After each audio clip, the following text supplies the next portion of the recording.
G'day, freedom lovers, freedom fighters. How are ya? Sips, just the water today, Sunday and all. You wouldn't believe it. Sitting around the other night, and all of a sudden, you had this big bang, and I was like, whoa, it's like somebody's thrown something at the house or whatnot. So, running around outside trying to figure out what was going on, and there's nothing there. Couldn't see anything. And the next day, I come into the office and I noticed the fridge door is open. What? Why is my little fridge open? And I look down and there's Pepsi all over the place, and there's this exploded Pepsi can. It turns out when I defrosted the fridge, it made the freezer a little bit stronger than usual, and the Pepsi can that was a bit close to the freezer component had swelled and exploded. That was the big bang and blown the door open. Lucky it didn't blow out the friggin' fridge, seeing the door was open for several hours. So yeah, that was an exciting experience, and yeah, it's amazing the crap luck you can have these days. Anyway, I thought we might start off with something because I'm just getting a couple of little things ready. A good friend Mark sent this through to us, and I thought it'd be interesting. I watched the first minute or so, but I thought, hey, I'm interested. Why wouldn't other people be interested? I'm going to chuck this on before I bring Heidi in. A first-of-its-kind lawsuit against the largest manufacturers of ultra-processed foods. Ultra-processed foods that are making us sick, plain and simple. These products in our diets are deeply linked to serious health conditions, imposing enormous costs on millions of Americans in cities and states across our country. Our case is about companies who design food to be harmful and addictive and marketed their products to maximize profits. Like the tobacco industry, they knew their products make people very sick, but hid the truth from the public, profited from untold billions, and left Americans to deal with the consequences. This is not just about what we think of as junk food. Many ultra-processed foods don't seem unhealthy, but they're falsely marketed as healthy. The tobacco industry drove the rise of ultra-processed foods. Starting in the 1960s, Big Tobacco bought major food companies. R.J. Reynolds purchased Nabisco and Del Monte. Philip Morris purchased General Foods and Kraft. In the 1970s, the food industry consolidated. These companies then transferred people, ideas, technology from Big Tobacco to the food industry. They used Big Tobacco tactics to research, design, and sell addictive products. They used addiction science and marketing techniques that followed the Big Tobacco playbook of creating the illusion and erosion of consumer choice. Addictiveness is a feature, not a bug.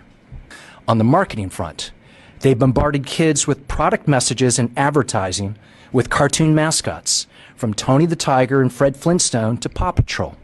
They used integrated marketing strategies with toy manufacturers and child-focused media companies, from Disney and Nickelodeon to Mattel, Nintendo, and Marvel.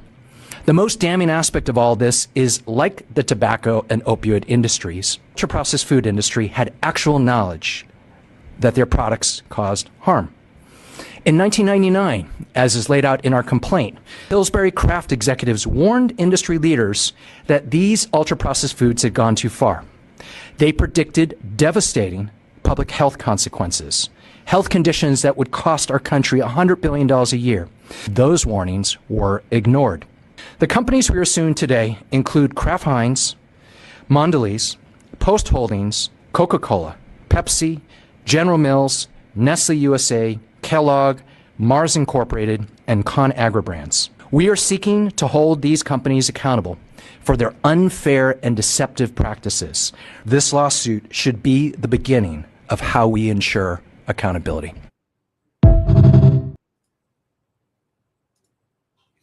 Very fascinating stuff. Maybe that's why my Pepsi can exploded. Interesting. But seeing as it's all about laws, I thought, it might be relevant to what we're doing. Not really. It just gave me some time so I could bring some stuff up. Anyway, here's Heidi. How are you, Heidi? Oh, Good hang on, why aren't you morning. adding? Hang on. Sorry, you're not adding to the stage properly. What's going on here? There we go. We get the right layout. There we are. Got there in the end. I think the painkillers I've taken have affected my mind more than I had anticipated today. Didn't have a good night's sleep, I can tell you. So forgive me, ladies and gentlemen, if I'm a bit scattered at the moment. So, how you going? Good morning. Happy Sunday. Happy Sunday. Look, Merry we weren't. Christmas.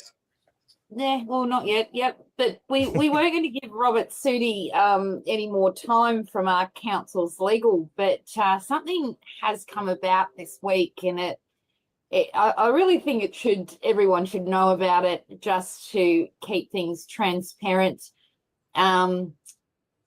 He has got into a massive debate with an ex-magistrate who is also a professor at universities. I believe he lectures at Queensland and New South Wales, David Holburn. And it's actually got quite nasty. They're actually imploding on themselves. And I find it quite fascinating because this Robert Sudi, he's the guy that blocks everybody. Nobody really knows who he is. You've got to say the name Sudi with pseudonym, pseudo law. It's a little bit circumstantial. And so he blocks people, or in my case, he's made rap songs and cartoons and memes, and you're laughing in the background of these cartoons. And now he's actually calling David Halpern or magistrates. See you in the Northern Territories. He's actually connecting him to politics and very serious police matters in an online fight. And I'm not sure, but on Friday I got my knickers in a knot about the paper that was written about me at the universities. And I made a phone call to the University of New South Wales and asked to speak to Harry Hobbs, the professor, in regards to his paper on pseudo beyond the bar, where his first, the first thing there, it talks about in there what pseudo law is, and then it goes down in there to say that there's, a reputable pseudo law journalist we can only assume is Robert Sudi. And then in the opening line, it says there, the website reads Heidi Ward. I've never had a website, let alone for this, right? I've never had so straight off the bat, and the first opening line is incorrect. Yeah. And then it says, it goes on to read, I don't know what he's reading because I've never had a website, not even for my own businesses. So... And then he goes on and he actually talks about HZX, saying that, things were frivolous and vexatious and they were abuse of court process, when in fact in HZX, the individual got released from jail after having a complete deprivation of liberty for 40 days at the hands of the magistrate and principal prosecutor. And they don't even put the full citation in there. But if you look, it's the same professors that wrote this article is whom Robert Sudi on his page is now seeking that they pull David Halpern up, and he's actually name dropping all of these people. And one begs the question that an ex-pseudo law adherent himself, self-proclaimed adherent, is sitting with these professors, is this said journalist, and now because something has gone wrong, whether it be my phone call to the university to set them straight, or my emails or the complaints I've made to the Legal Services Commissioners about what they're doing, because it involves my court case, they're literally imploding on each other. So Robert Sudi literally ousting them. I don't know if you want to run through a couple of the messages. Yeah, just kind of having a look here at the moment. So, killed by sovereign citizen. Really, David, why do you continue with the story that the trains were influenced by pseudo law as you occupy on the coronal inquest? All strongly maintain they were not. It doesn't really help credibility. Yeah, okay. He's got a And bunch then of we've got, links there. yeah, links of, you know, left wing and right wing political stances on what's now been commonly known as the sovereign citizen movement. Yeah. So is he commenting on his own post? Is that what this is linked to? Like Yeah, it's just trying to make So sense of it. he's actually trying to publicly oust David Halpern on his own page because he's not getting what he wants, which he quite often does. And this has nothing to do with me other than these are the same people that are writing articles and training people or teaching or lecturing people in university that have blatantly got my information wrong, verbatimly. And these people are involved in some serious police deaths, you know. That's not me, but that's what he's indicating here. I mean, the guy goes on a rant at the best of times, but you have to kind of agree with the fact that, you know, they're pushing everything is just right wing, but left wing is just as bad for, you know, thinking whatever they want as well, you know. I'm not saying it's wrong or right. I'm just saying. Oh, it's just interesting to see him actually get something somewhat right for a change, you know.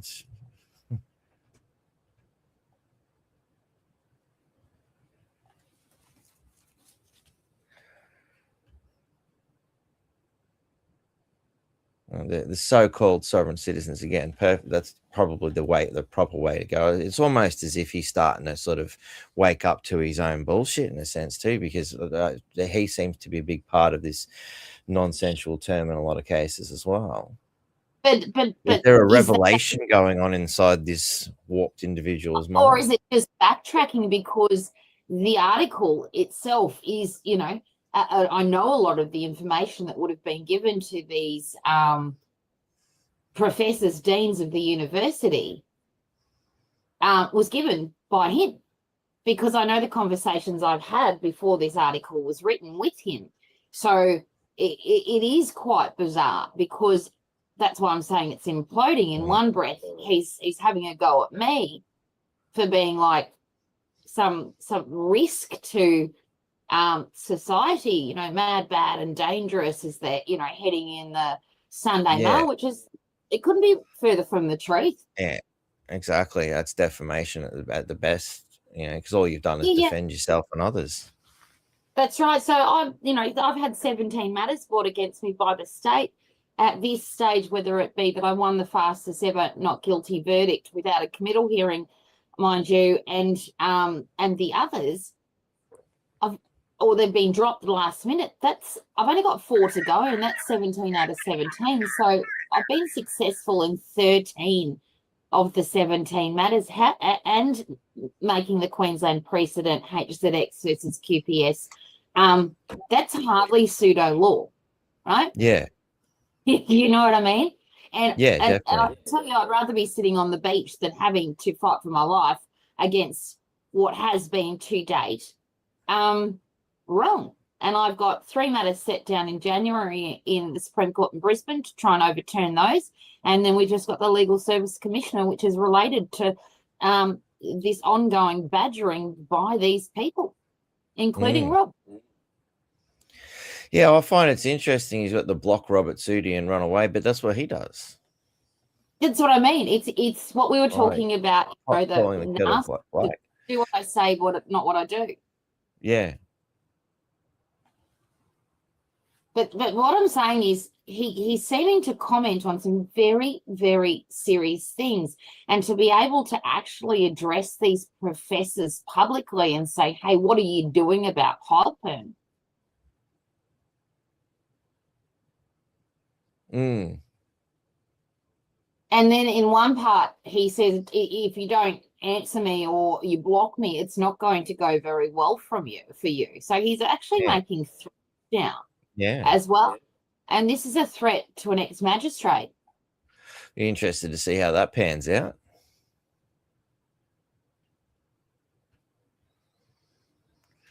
So, you know, and obviously we've titled this, misplaced.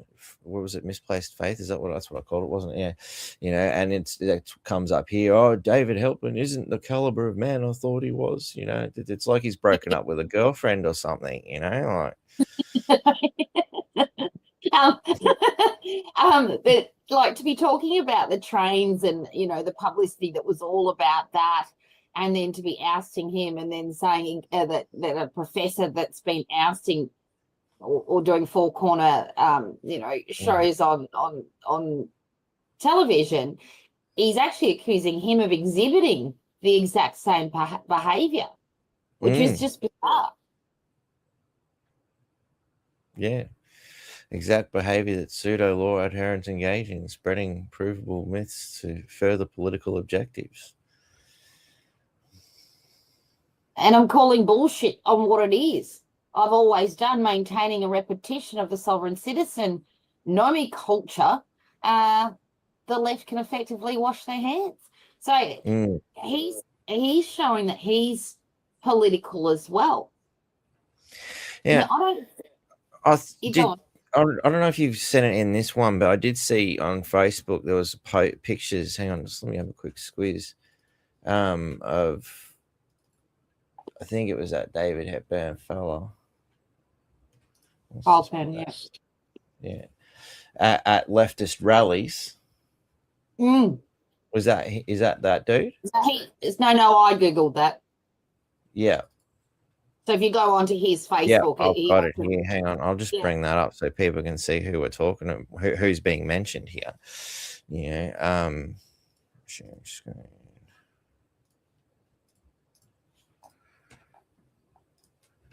Which is this guy here, marching with the crazy left. And that's on his own Facebook page. Yeah. Unite to fight the right, campaign against racism and fascism, the good old red-handed fist of communism, and what, this guy's a magistrate, you say? Or former magistrate? He's a former magistrate, yeah. Wow, doesn't that help you feel safe in the legal system when that's the kind of values being held by a magistrate? Former or otherwise, like, wow. They're supposed to be somewhat impartial, I thought, and just looking at things for what is actually right. And I have to put that in there. What is actually right? Because if you're left, I find you're generally not right. But that's my view on things. Well-centered is the correct path. But yeah, I just thought. Yeah, so it is concerning when an impartial judiciary. Or when they're having a trial, that they should be impartial, but it appears that what Rob's pointing out is potentially accurate. They're not. However, he was very much a part of it, and it's like he's breaking away. And then there's a lot of comments like, "Who are you? No one knows who he is." We've offered for him to come on board and have an honest and really good discussion here. He hasn't shown his face. I don't believe the pictures are him. I don't believe his name is actually Sudi, and that's my opinion. But these people must know who he is because he's naming them directly, or they're trying to create some conquer and divide situation. I'm not sure. Well, I'll be curious to see how this plays out. Will the people named here, go, well, we know who you are. Let's expose you now. And go that way. Well, he does he names Hobbs, McIntyre.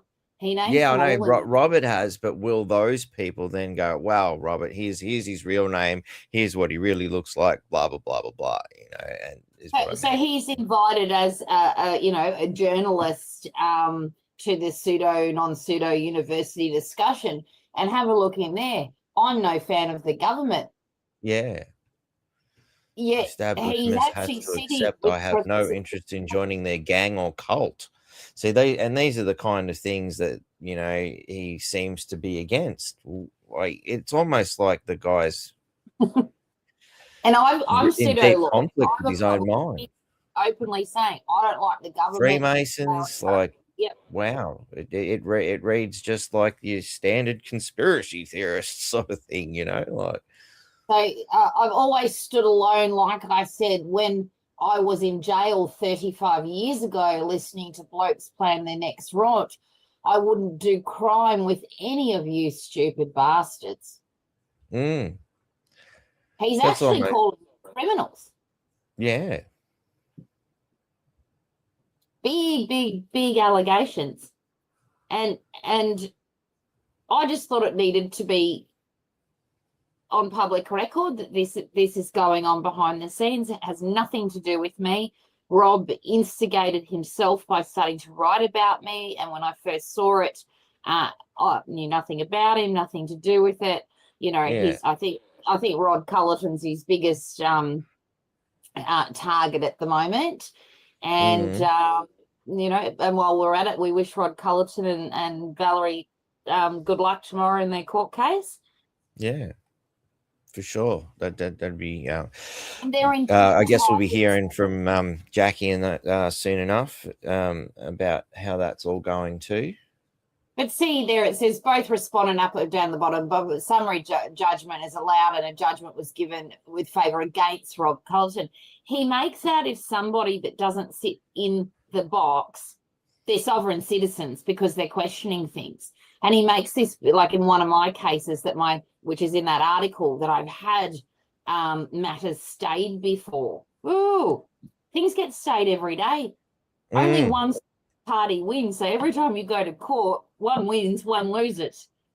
Yeah. And he makes out that, this person's so bad because they lost their court case. Which brings me to, what is a high court case, right? The HCA, the High Court says, in order in a basic criminal matter to get to the High Court, to actually get a High Court judgment, if you actually did, you have to wonder. You have to go through the magistrate's court. You have to then get committed up to district court. Then if you don't like that decision, there's Supreme Court, there's appeal, there's judicial reviews, whatever. There's a length of things you have to do before you get into the High Court to make a precedent. So does that mean everyone below the High Court should be held accountable if you finally win when you get to the High Court? Because that's what it appears, that you go through all these processes and you appeal and you appeal and you keep appealing until you get somewhere, and you might overturn it in the High Court, but no one below gets held accountable. So I'm not sure that a High Court precedent is, that great. I raised one in a recent appeal of mine, and the magistrate said, I'm not listening to any some citations from you in this mundane case. Yeah, so that's supposed to be Rob there with his python. Right, yeah.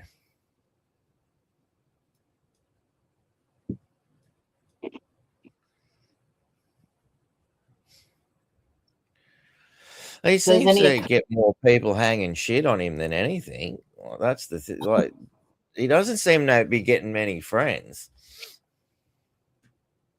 All his communications are very much the same, very aggressive, I'm right about everything sort of attitude. But, in his own confessions, like as we see in some of the earlier posts, he's obviously, where he stated he's apologized for his sovereign citizen views, and now he's taken it upon himself to save the world from his former views. You can see the psychological profile sort of developing, that this guy has obviously attempted to do things that he's read from an internet site, made a complete dick of himself, got it all wrong, and now he's trying to save the world from that kind of thing, which is like, okay, cool, but he's not making much sense himself. That's right. And the guy that apparently saved him from it all was David Halpern. And he says in other posts, this man, he saved me, he put me on the right track. And obviously the whole time he's been gathering up evidence, and he puts a picture of Halpern when, in his 20s or something at a gay Mardi Gras,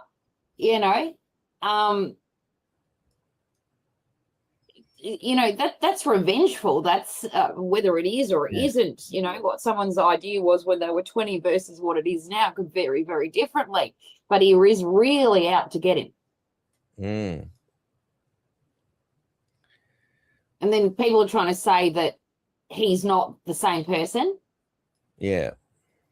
And I'm sorry, this guy was telling me that he was on holidays at the Robert Sudi, that he was on holidays at a resort drinking cocktails and just something's just not right about it all.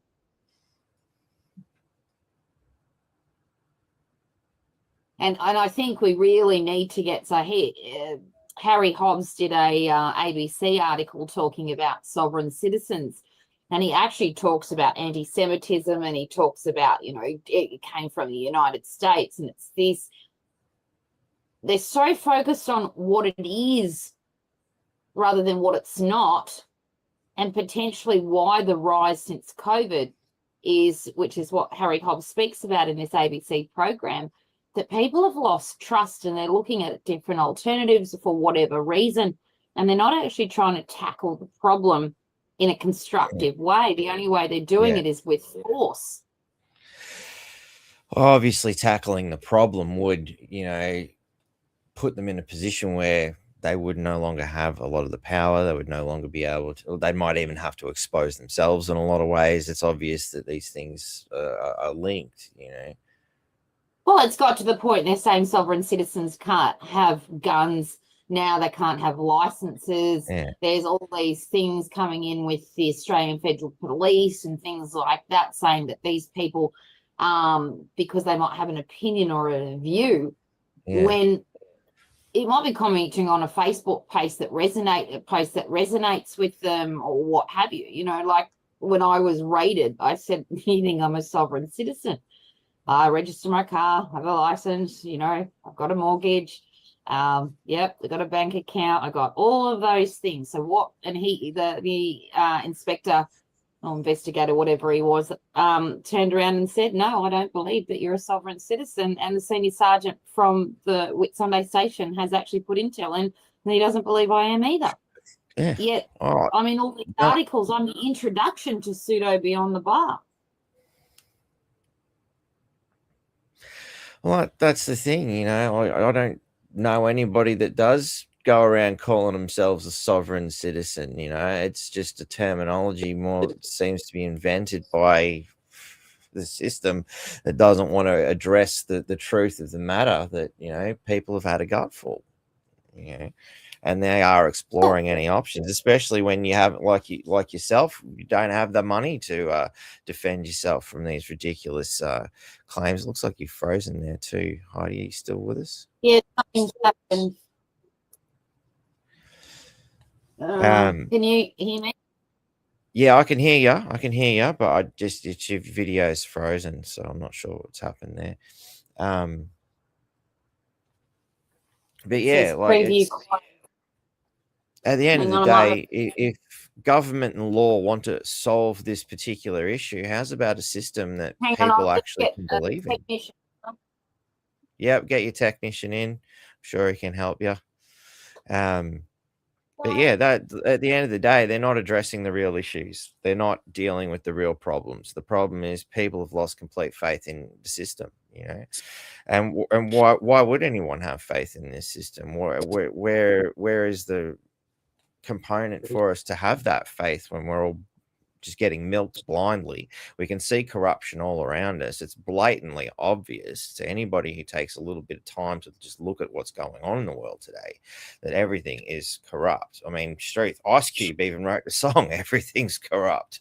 It's a shame that you got to teach your children that everything's corrupt. Those are the words, like he's gone from, the old school NWA thing to, wow, the whole world's corrupt. Everything is just wrong, And as we started with this, the lawsuit against food, the tobacco industry they pumped 600 addictive chemicals into tobacco. And what does the government harp on about? Nicotine's addictive.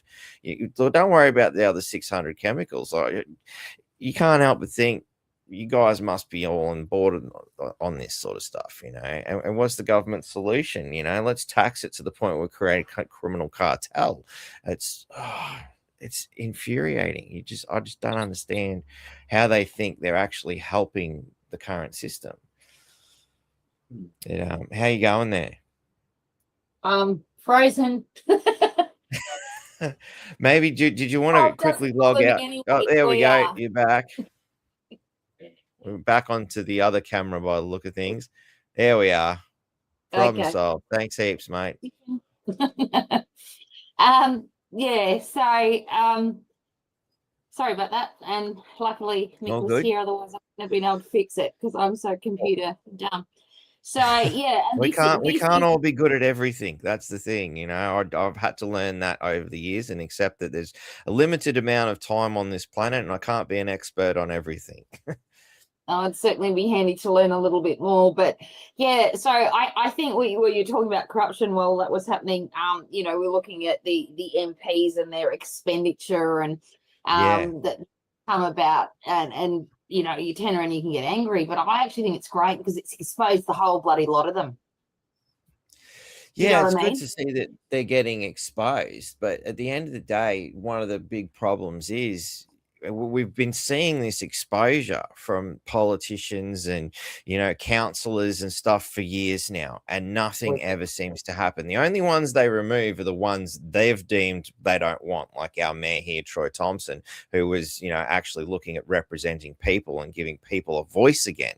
Now, that was far more dangerous than all the other corruption and all the other filth that's going on in the council, you know, like the fact that they can't pick up bins, you know, the fact that, you know, I've had my hard rubbish collection cancelled 4 times, you know, or was it 3 times? I can't remember. I've lost count. They've cancelled it that many times. We've got piles of shit gathering up. Cyclone season's just around the corner. It's here. It's here. It's not even around the corner. It's on top of us. It could happen at any moment. And I can't. And they've created a dangerous situation in the community by not fulfilling their duties that we're getting milked very heavily for. You know, so where is the faith? How can you have any? That's right, and where I'm saying that they're exposed, you know, even you know, their expenditure is more than some people's, you know, yearly wage, Yep. or twice that, you know. So And again, those people are on 400,000. Some of them are on more, 600,000 a year, you know, and they're getting benefits and kickbacks, and they're sitting in their little high-rise towers in the stadium getting free drinks and shit like that. And you're just like, what is this? Is that where my rate money goes? So you guys can go sit there and live like kings at the top of the mountain? Like, piss off. yeah, thank you. Yeah, so well, this is it. You know, you take this Annika, you know, she's you know, been having her chauffeur sitting out the front of the tennis, and she's been in her Yep. corporate box and all of this, and she was living the life of the rich and famous. Yeah, On and they're supposed to taxpayers. be, and this is the Labor Party. They're the ones who are so, you know, we're for the downtrodden, and you know, and we're going to cut out that kind of behavior. But as soon as it's given to them, bang! Look at what they're doing. And I don't have an issue with anyone being in a corporate box or spending money or whatever, as long as you've earned As long it. as it's their Right? money. It's your right. Have no issue. And the fact is that, you know, where does she go from here? Because, Yeah. you know, like, you know, Andrew Wilcox, our MP for our area, yours and mine, you know, he's Yep. a tomato farmer from Bowen. I went to school camp with him, and he made his way up through councillor to mayor of the Whitsundays, and, you know, made his way all the way to where he is now. And his expenditure was something like $46,000 for his family. And he's a businessman. He's got a tomato farm, but it appears, you know, what does she fall back on? Mm. It's going to be a hard road back for her, because not Yeah. only has she exposed herself, she's put everyone else in the limelight. Yep. So I don't think she's very popular because she took it that bit too far, you know. But, you know, when I was in Brisbane last week challenging another battle, you know, I mentioned that it was $120,000 for representation against the commissioner. And I lost a cost order, and they actually said to me that the $5,000 for an application was reasonable, given that I had $120,000 quote to get representation. Like, in what world is that normal? Yeah.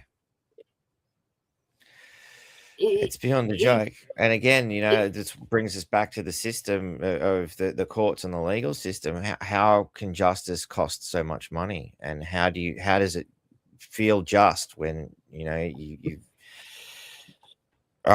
just doesn't, it makes no sense. Like, to me, the legal system should be free. It should be about getting judgment passed, solving disputes. It shouldn't be about who's got the biggest purse. When It's you're in one an of those appeal, things that have been said about certain people in politics, that you don't attack certain people because they've got the bank balance to bankrupt you, regardless of who's right or wrong. Doesn't matter. They'll just bankrupt you because they've got the bank balance to do it. It's like, that's not justice. No, and in this appeal, in an appeal that I had, the one I'm taking further in January, the judge actually said to me, I said to him, I'm not a lawyer. And he turned around and he goes, it shows. Oh, that's nice. And yeah, that was really nice. Is that in a good way or a bad way? Is like, because you're not blood-sucking vermin? Or he was disgusting. He went on to call me embarrassing, because what the argument that I was making was, he was saying was not true. He told me I didn't understand what prima facie evidence means when I said it's hearsay. And he went on to, he said, this is the rubbish that, I'm saying.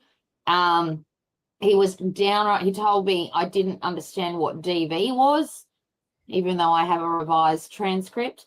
He literally, he got me upset because he triggered me as to how nasty and what a bully he was when I was trying to outline what I'm going to keep going until I get there, the point of my case, that I was entitled to a jury, and had I had a jury, nothing would have happened.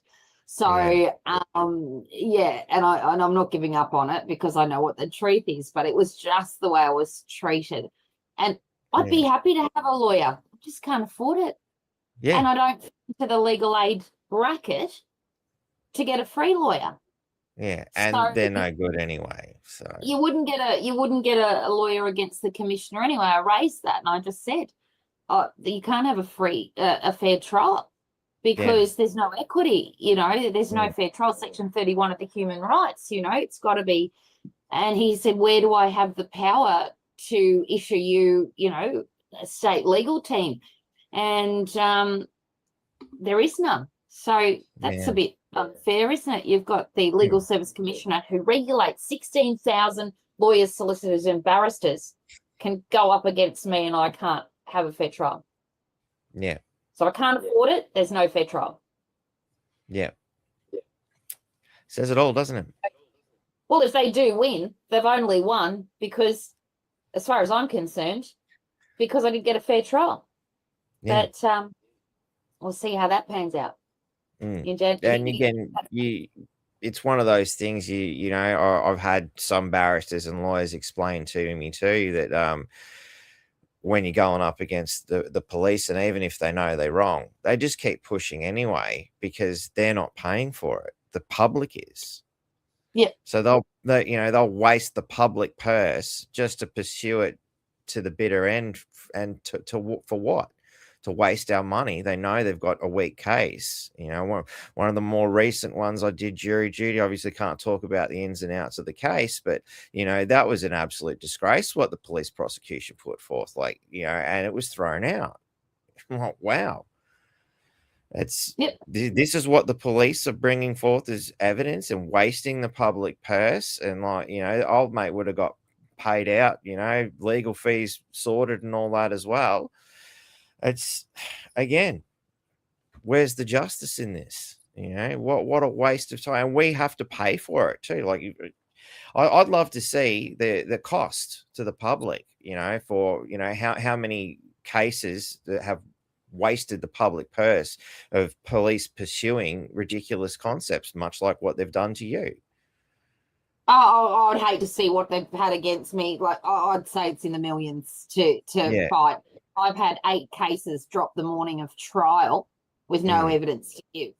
Even the recent raid that I had, 11 people for 9 hours. Yeah. at my That's house got with forensic team and what have you, when they put in a submission to the court saying it's likely they're going to bring some new evidence. And that was accepted. They didn't have the new evidence. It's a review in March.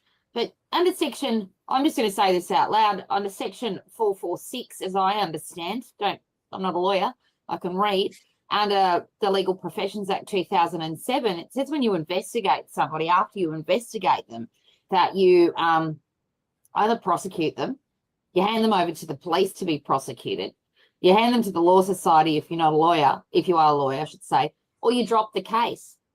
They've been investigating me since September 11 last year. The statute of limitations is 1 year.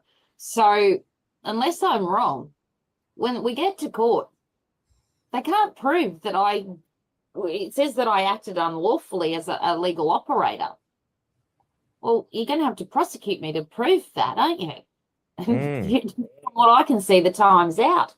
And they haven't brought anything that I think could be proven beyond reasonable doubt. Such a fine line. You know, what did, the appeal, you don't understand the law,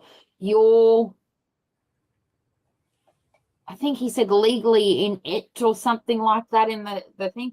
Does that mean all of us that don't know? So even just a basic traffic ticket, if you wanted to fight a basic traffic ticket, do you have the ability to fight that? Yeah. Without any knowledge of the court system. And again, you know, they'll say ignorance is no excuse for the law, but you know, as we've discussed with, you know, Darren and that, you know, obviously you can't possibly learn it all. Like, is there a lawyer or a judge out there that would know every law that is written into our society? Is it possible? Like, unless you've got some sort of eidetic memory, I don't see how it's possible. Well, you go to a GP, and if it looks like a basic ear, you know, here's some antibiotics, here's some ear drops, go away. But if it's something that's not the norm, you go to a nose and eye doctor, or you go to a heart specialist, or you go to whatever that might be. So that's the same with lawyers. You've got a criminal lawyer, you've got a commercial lawyer, you've got a contract lawyer, you've got, you know, all different lawyers in different aspects of the field.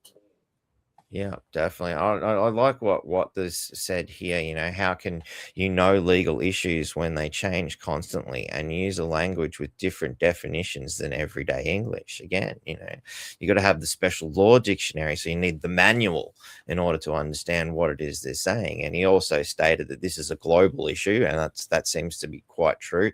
The orders come from the parasitic elite, you know, so you know, which seems to be what Robert Sudi was saying too. You know, maybe there is a chance that we could all get along here, Mr. Sudi. You know, maybe if you just calm down a little bit and have a yarn, maybe we can work out what is actually true, because that's pretty much all I'm trying to do here is get to the search for truth. What is right? What is wrong? And even if, you know, what is the current system? How do I put this? You know, I know exactly is the what current you're saying. system even proper? Do we consent to this? As a majority in a democratic society, do we agree that this current system is fair for everybody? Like, I think you'd be hard pressed to find, if we put it to a vote today, is the current legal system fair? I think you would find the majority of the human race, or the majority of Australians, would say no.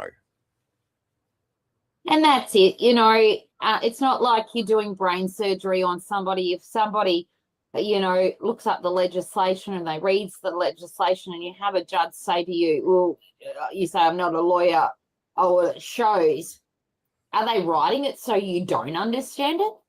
Yeah. Right. And is that the common practice of a lawyer, to be rude, nasty, and you know, and try to get everybody emotionally wound up? Is that how you identify normal people from the legal team? Is that what he's saying as well, by demonstrating that kind of behavior? Well, in the end, I finished that up, and so there's no point me saying anything else. You've made up your mind, you're just going to consider it to be rubbish. And I sat down because the way I was being treated was, it is what would be considered abuse in my eyes. Mm-hmm. Right? It is actually abuse. And I actually said that he was being very rude to me. And he said, oh, that's because you're wasting my time. So he had an excuse for being rude. But I think the biggest thing is when you talk about the Oxford Dictionary, I am still, after how many times in front of the court, how many cases, trying to work out exactly how it works. Why is it that difficult? Why should it be that difficult? We should all know. And why is it that, you know, a court case can be started on a bench sheet that can be changed later, or a notice to appear that doesn't actually tell you what you're there for, just under the so-and-so act that you turn up, and then you don't get your QP9s, which is the brief of evidence that you have to go and pick up. It's not served on you and it's not filed in the court. And then they can turn around and say, oh, we're withdrawing the case. We've got no evidence to give, because it's not filed in the court. Yeah. So to me, it's just hearsay evidence as a negotiable tool to how you're going to plea, what you're going to do. But how does that form jurisdiction? But how does it get that far in the first place? Shouldn't the court system go, when you come up with some evidence, we'll approve this to be, you know, taken to court? Yep. Right. If you're willing to file it in court and put it on record, we'll listen to you. Because it seems to be that's how they treat, you know, the likes of Rod Cullerton and yourself and whatnot. You know, it's like, well, no, we don't like the way you filled out the form. You can't play today. You know, doesn't seem to happen on the other side, though. And then you have magistrates that turn over the sheet and they write on the back. And if anyone's ever seen it, you can't understand their writing, whether they can understand each other's writing. So what? And that's called an endorsed order, from what I understand. What's an endorsed order on the back of a bench sheet, which is, you know, you can go right down the rabbit hole with it. But the basics is, if there's no evidence filed in the court, the magistrate then goes, oh, no, I'm impartial. I'm not going to listen to anything. I'm not going to, I can't have any prior knowledge. Well, that can't be the case if the public are allowed in there. It's put in the newspaper, or it goes up to higher court where you have to then put the statements in and have a mini hearing, like a committal hearing that's on record. Why do they not see anything, hear no evil, see no evil, speak no evil in the magistrate's court? Yeah. But as it goes up, it's not panned out that way. To me, in the world I live in, because I don't live in the legalese world, and I'm not on you know, $400,000+ a year plus. Yeah. It is the system. So the how do I put this? The process is the punishment. The process within itself is the punishment. How dare you not just do as you're told? Yeah. And again, you know, that comes back to, you know, the way the police just charge through, even if they know they're wrong, because they can. You know, the arrogance of it, to hope that you'll just give up and accept their poor judgment or their bad work. You know, it's beyond a joke. And there are no statistics that I can find that show how many people plead guilty with a $200 no conviction recorded, or how many people were taken to that side room, which apparently never happens because it's without prejudice, and get a plea bargain from prosecution, or how many solicitors do a plea bargain with prosecutions before they go back into the court, have a little negotiation between sorts, you know, as long as you plead guilty to this, we'll drop the other, you know. And then you wonder how many people plead guilty that weren't guilty because of those reasons. And then there was about 250 appeals last year from, don't quote me on it, but 250 appeals. You can't see who won the appeal. There's no stats on, out of that 250 people, roughly, did 50% of them win it? Did 100% of them win it? Did none of them win it? You can't see any of these stats.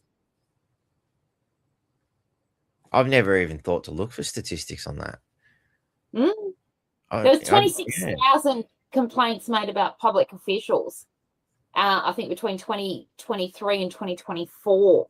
And I think there was $20 million spent on police inquiries to only find one individual to be reprimanded. Wow. And again, it depends. And what again, page you're reprimanded, probably still got their job, much like, Townsville City Council higher ups making horrific decisions costing millions of dollars to the ratepayer. And sorry, I made a mistake, and keeps going about his business to do it again another day. It's not good enough, and they wonder why people have had enough. Here's for anyone that wants to run for council or mayor. I reckon the best strategy to get everyday people on board is to say, I guarantee your dog cat registration will be free as long as you register. Yeah. Do you know Again, why should you? Yeah. All right. Why should you have to pay yearly?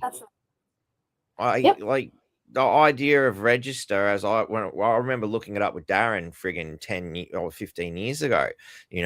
What does register mean? It means to add your name to a list. What happens at the end of every year? What, they burn the fucking list? Is that why I've got to re-register every year? What? Yeah. This makes no sense. Like, it's just a money grabbing scam. That's all it is. Yeah. And when the animal passes away, you've got to prove that the animal died. It's just you just can't make it up.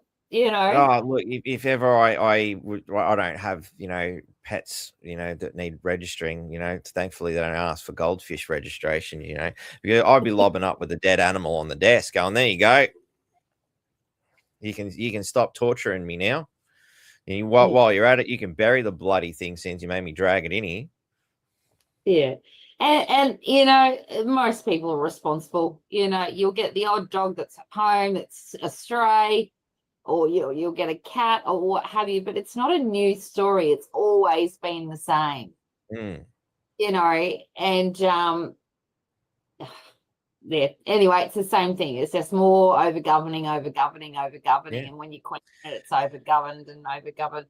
My partner's dog was here, if I can put it that way, for a while, and someone reported the dog being here, if you read between the lines, and the council actually sent me a notice that I had to register the dog within 7 days, and it clearly said it's not my dog, except it was actually the Koala Act. So they asked me to register a koala. So it's almost as good. I remember seeing a Facebook post a long time ago, something to the effect of,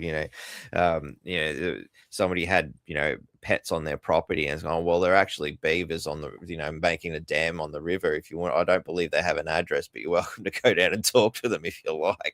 Something to that effect, just ridiculous, Well, I rang them up and I just said, I don't have any koalas. Like, it actually says, no, it doesn't. Oh, have you got the computer there? Do you want to look it up? And she's gone, oh, it is koalas. I said, how many people have you sent this to asking for their koalas to be registered? Got to read everything these idiots send you. Yeah, they don't know. And I reckon that'd be in there, for years, that nobody's even looked at what it is. And people don't realise Section 24, section this, section, it means something. Yeah. So anyway, that's sort of really what I wanted to get out, that the implosion of these Robert Sudi. Yeah. And the invitation's still there, Rob, and that's, we're all peacekeepers here, so we're happy to have that conversation, help you expose those if you believe it's to be exposed. But at the same time, I think there's a bit of ego that needs to be dropped, and some apologies that need to be made as well, and set some things right that have been wronged. And making songs about people and cartoons about people when it's their lives and their livelihoods is downright disgraceful. Yeah. And the way he operates and the way he calls people names and things like that, he should potentially change tact, especially we want to talk to him. We can see he's got something to say. He's probably got more knowledge than you and I put together. But doing it It's in an hard to evil hear way, through all that clutter and abuse. that's right. If you're going to do it that way, you're not going to get respect for anybody, and it's not funny. Yeah, exactly. Fucking with people's lives and giving false information is atrocious. And this is what I'm saying is what is imploding. Yeah. So, yeah. Hey, he's And going, rightly so. I didn't do it. No. It's Yeah. all David Husband. I thought he was a nice guy. He used to march in a gay rally. Don't look at me. I don't know if we really covered it too just before you go. Like you mentioned that you'd contacted the university sort of thing and pointed out where they'd gone wrong. Do you think perhaps that may have been some sort of a catalyst to this, where they've gone, we thought you were doing this properly, and oh my God, you've made a complete meal of this, Mr. Sudi. What the hell are you doing? And now all of a sudden they're fighting cats and dogs. Like, are we talking a pretty close proximity between you contacting the university and this little outburst? Oh, it's very circumstantial, isn't it? Yes, definitely. And from those that fill me in with it, because I'm not on his page, that fill me in on what's going on in his page, and I do not say who my secret little squirrels are. He hasn't been he hasn't been writing about me of late. He did make a comment that he's now become an internet joke, block Rob Sudi.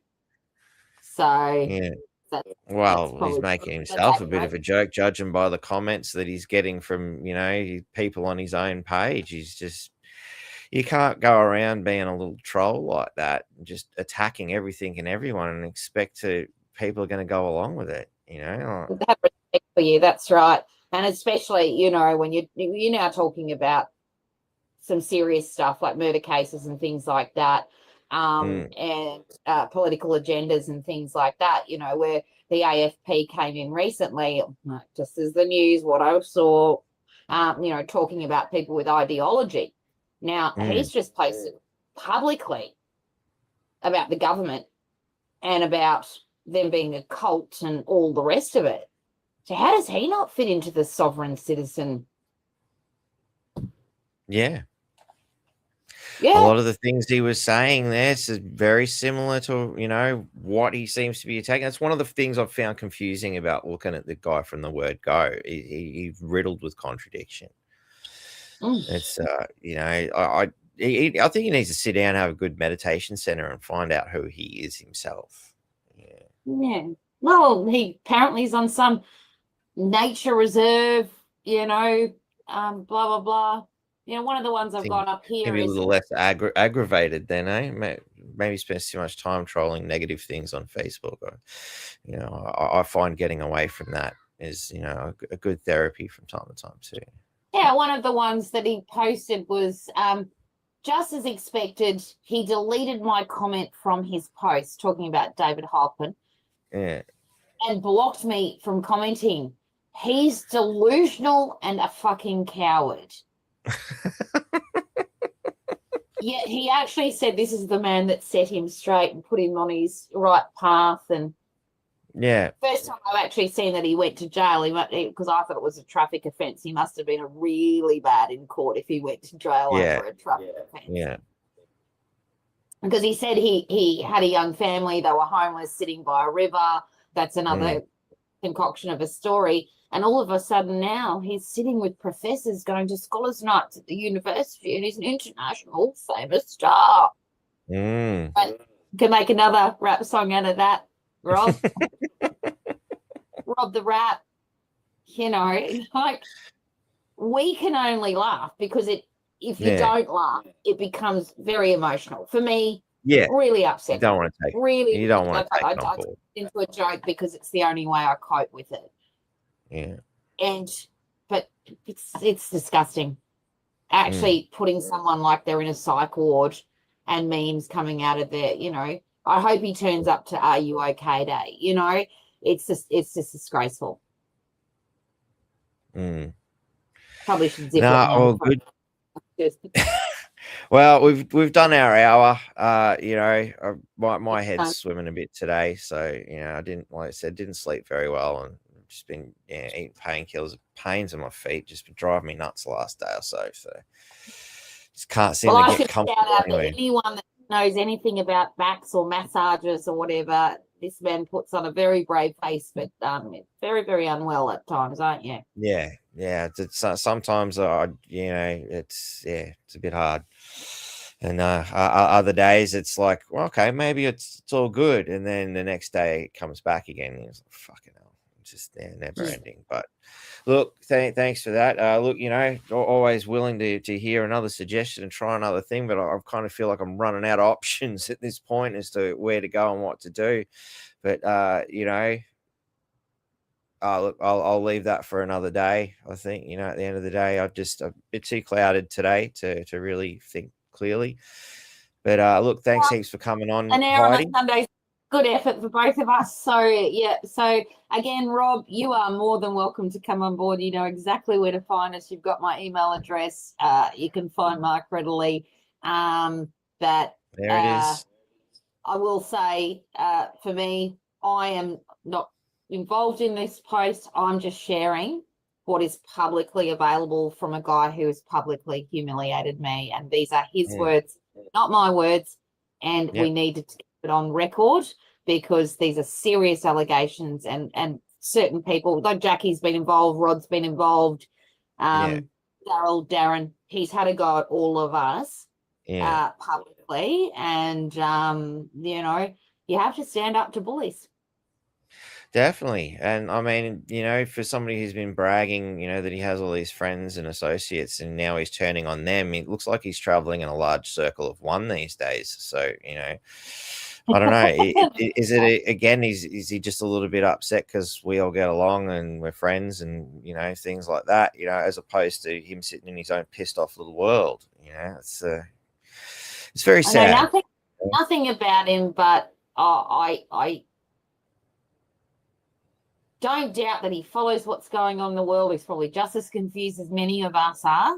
Where he crosses the line is by his absolute disgust in the way he takes fun out of people, makes the mickey out of people, and literally thinks that that's funny, and that's got to stop. Yeah. It's childish behavior. It is childish behavior. Say it as it is. Call it what it is. And don't lie, and don't be running to your little professor buddies and going, well, I don't think he'd be doing that anymore. It seems like he pissed them all off. Or they pissed him off.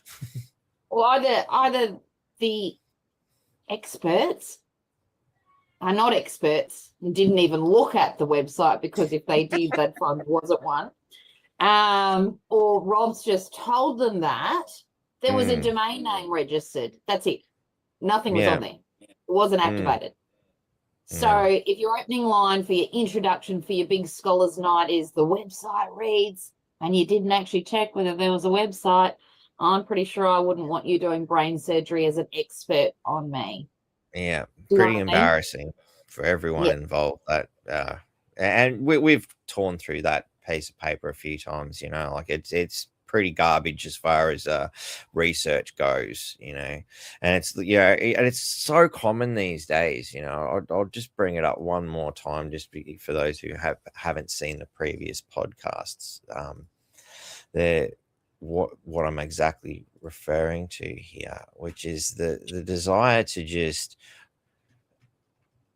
well, I found it here, I found it here, I found it there. So you're citing other things, but you haven't gone and fact checked where you've cited it from. Like the ABC, is that really a reliable source? The Courier Mail, they're grabbing pieces of information from other sources as opposed to getting it from the source themselves. And this is such a typical university thing to see these days, and even when you get, research documents from council and things like that, they'll do the same thing too. And it becomes this big chain of stuff you got to dig through to try and go, right, where did this actually start? Where was the first instance of reality here, and how and where, as you go down the line of Chinese whispers, how much has it distorted over time as well, when you're doing these things, so. Well, in this article, they actually call the Legal Services Commissioner the Law Service Commissioner. So they haven't even got the title of the Legal Services Commissioner right. Twice. The Law Service Commissioner. Right? Which is astounding, because they're going on about other people going with pseudo law, and they're doing it themselves. That'd be like calling a professor, I don't know, a doctor. Well, they probably are a doctor, but professor as a, I don't know, you know what I mean, right? Yeah. Yeah, the guy with a doctorate and as a doctor, so we'll go and see him for my broken toe, Yeah, or a dentist, a doctor. And that's an expert that is actually commenting on pseudo law adherence beyond the bar. Can't even get the Legal Service Commissioner's name right. Any wonder they're down at leftist protests. Yeah, so it is. It's like making a chocolate cake without chocolate. Yep. Oh, it doesn't matter. Look over here. Or convinced they can get the socialist cake to bake without burning the house down this time, so. For those of you who heard my crappy socialist joke the other day. Anyway, we'll leave it there, Heidi. Thanks heaps for coming on, and I'm sure we'll see you again soon. A Christmas here show. It's nearly Christmas.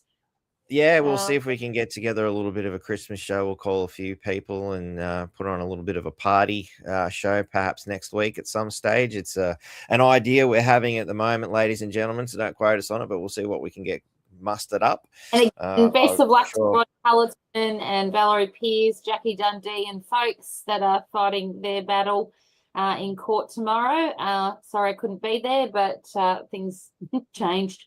But I wish them all the best. And if anyone's looking, I think it's the New Sydney Supreme Court, as I understand. Is that right, Mark?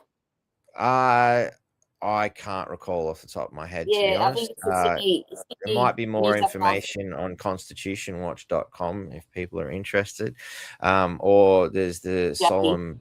Jackie's got the information at Solemn League and Covenant at gmail.com. If you are interested, you can reach out to her and she'll have the exact information. I wasn't prepared to do a plug right here and now, so that's the best I can do. Is go through my information back, or info at knowyourrightsgroup.com.au might be another source if you're not getting on via another one. You could probably just send the same thing and CC one or the other in fact, might be an efficient way to make sure you get the information you're looking for. And I'm sure there'll be Rob Sudi, if there's no success tomorrow, it'll be all about sovereign citizens. But like I said, people win and lose every day in court. Things get staged. And then they go and appeal it because whatever, so yeah. So it's not what everyone thinks it is, And they say, oh, you've got an avenue. If you don't like what I say, go somewhere else. Well, it shouldn't be like that, Yeah, that's it. It's a search for the truth. Let's get to it, and don't be typical mainstream media journalist and cherry pick the bits you want because it pushes the narrative you're trying to push, So stop being the pot calling the kettle black. Maybe a high school curriculum, if we're going to continue with the education that we are, potentially, some sort of, we teach geography, science, maths, English, that type of thing. It could be an elective subject on, how to represent yourself in court. Should so be. The Constitution should be taught in schools, as Rod Cullerton said, and I wholeheartedly agree. I think a lot of those things, Robert Kiyosaki even approached, I think it was in America, approached the school system going, well, you should be teaching kids how to manage their money, and they didn't want a bar of it. Yep. Yeah. At the end of the day, I come... Actually, I've got to find it. There's a picture I drew when I got out of school. The first day, like as soon as I got home, ripped off the uniform, jumped up and down on it because I fucking hated it that much. I didn't have to wear a uniform at that point, but I still did that anyway. And I as soon as I got home from the last day in year 12, I drew out a picture of a robot dancing in the fucking open field, because that's kind of what I felt like had happened. You know, it's like a big programming session. But now the robot's like, well, I just want to be free. I don't want to be this. Get the fuck away from all this shit. What do you learn at school? Fuck all. You know, everything I've learned, I've taught myself. There's a great psychology test. You can Google it. It's called The Horse, the Cube, and the Ladder. Mm. You can do it with your kids. And it's just got a list of questions, and it's a drawing picture, exactly what you're saying just now about a horse in a field. And it's a bit of fun, you know, with the robot. With your friends. What was it called again? Sorry. I think it's called. That's been a while since I studied. Horse, cube, and ladder.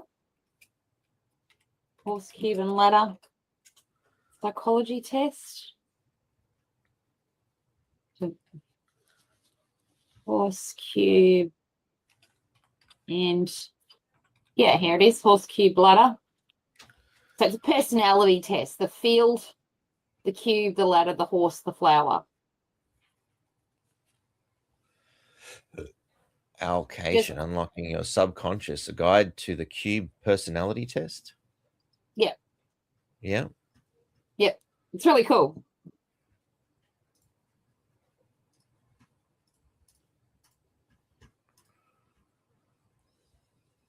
That's what we're looking at, yeah? Yeah, that's it. Well, that's on there, and it just tells you, and it says that, you know, like, you've got a horse, what color horse? Is it a long head horse, short head horse? You've got a cube, where's the cube in the paddock? And it goes on and asks you all the questions, and it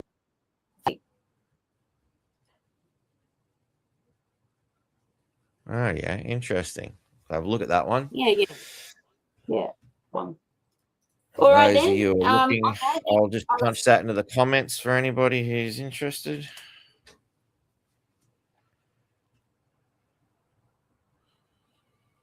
I'm shocking with these things. I love personality tests. There's the Myers-Briggs. I even put it on Telegram. There's the Myers-Briggs one. That's a much more complicated personality test. That's the benchmark test.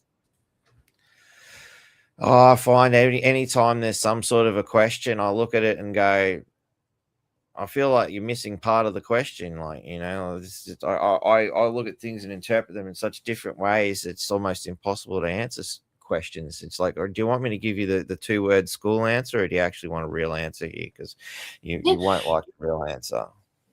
Yep. And again, you know, I go back through some of my transcripts from court, and they're like, you know, stay on topic, Miss Ward, of what because they say something to you, and you and I spontaneously talk. I'm frozen again. Yeah, I've noticed. All right, we're going to wind it up in a second anyway, but yeah. Couldn't it possibly have been a bit of pitch and a freeze? Like, I'm going to the toilet. Oh, I've seen a lot worse. Yeah, it's all good. No, all right. We might take that as a sign. We've tried to end this twice. Let's make it the third time's a charm. All right. So we'll definitely see you again soon. And as we were saying, we might be doing another podcast next week, which is a little bit more fun. We'll discuss how we're going to do that, whether we're going to, you know, just have a few drinks on a Friday, or we're going to be a little bit more civilized and have an intellectual discussion on the Sunday. We'll see how we go. So, all right. Sounds good. All right. Yeah, we got to get that picture off quickly. Yeah. No worries. Well, thank you, Heidi. You have a good one. I'll talk to you soon. Happy Sunday. Look after yourself. No worries. Bye. All right, ladies and gentlemen. Hope you've enjoyed this little podcast. Look, you know, it's if you'd like to support us, there's a whole bunch of things in the descriptions there. You can jump onto, you know, there's the PayPal, it's there, you know, you can scan the code, pause the video, scan it if you need to. There's the Bitcoin option, you know, like a bit of, you know, freedom currency to help keep things moving around. And of course, we've got the Telegram page. There's a nice link there, you know, but there's a whole bunch of other stuff in the description there that you can chip in to, you know, acquire in some way, shape, or form, whether it's the the 7-day Gaia free trial, or you jump onto the Stake app and get yourself some shares or whatnot. As soon as you transfer funds and use that link, you get something, I get something. It's a win-win situation. Same with the Bitcoin application too. Nice and easy. Jason helped set that up. Just make sure you don't lose your code. It's a rather embarrassing situation when you do.